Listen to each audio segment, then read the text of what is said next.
To install an app from the Play Store for another device from your Samsung Galaxy S24 Ultra, first you have to make sure that another device is signed in with the same Google account with your phone.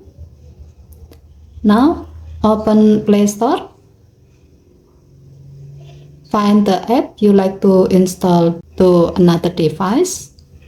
To find the app quickly, tap the search bar and then type the app name.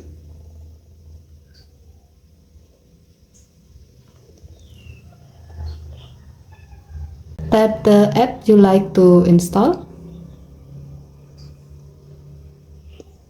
Now tap the down arrow icon on the install button.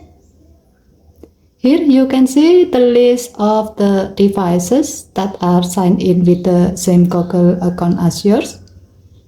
Remove the check mark on this device and then put the check mark on the desired device you like the app to be installed to.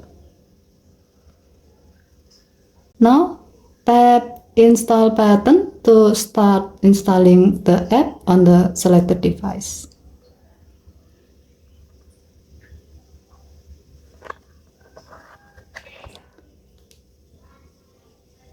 You can see that in another device, the installation progress is started. Okay, thank you for watching. Please help to like and subscribe. Have a nice day.